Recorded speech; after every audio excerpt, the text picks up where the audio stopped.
Hey everyone, it's Kino here. When you've been practicing yoga for a while and you have a good level of strength and flexibility, there's always a way to challenge it and take it deeper. For example, if you've been practicing Ashtanga yoga, a posture called Upavistha Konasana, where your feet are spread wide apart, should be pretty easy for you right now.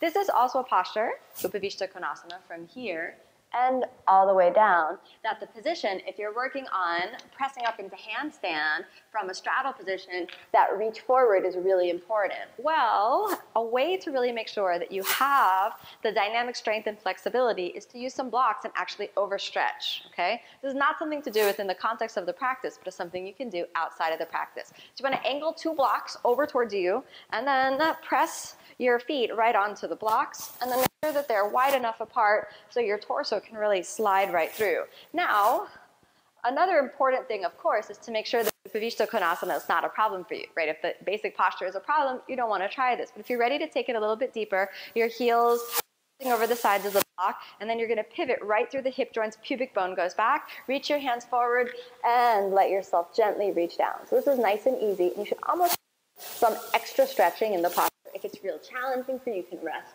right on your chin. And the probably most important thing is to let your lower back release forward in the posture. So you don't want to hunch over or round. Instead, you want to just kind of spiral forward. Since your feet are up off of the ground, then your sitting bones will remain on the ground. So we just stay here, hanging out here, reaching forward, forward, forward, and eventually the chin on the ground.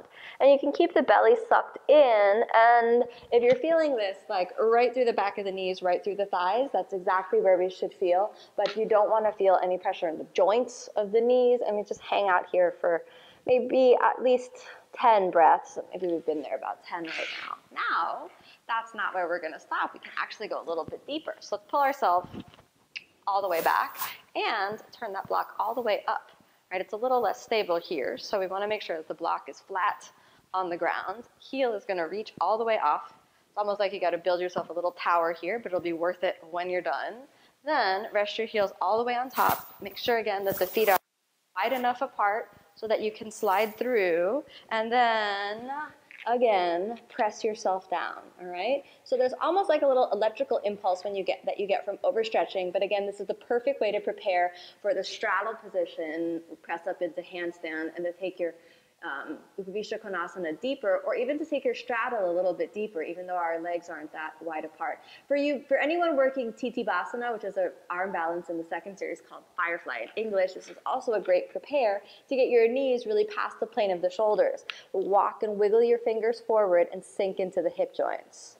Let it be soft, right? Not overly active, but at the same time, keep your toes pointed and the pelvic floor firm.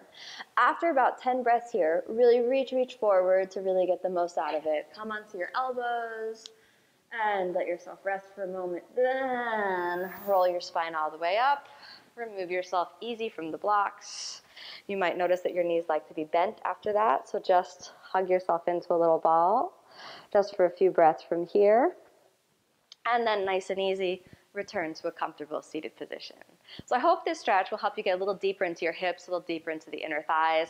If anyone has a problem fully straightening the legs, this is also a great stretch to get the full length and the full extension through the backs of your legs. Not for beginners. Remember, if you are new to the practice, stay with the basics, stay with Upavistha Konasana, something more basic until that's super easy for you. When you're ready to progress, you can try something like this. Thanks so much for watching, everyone.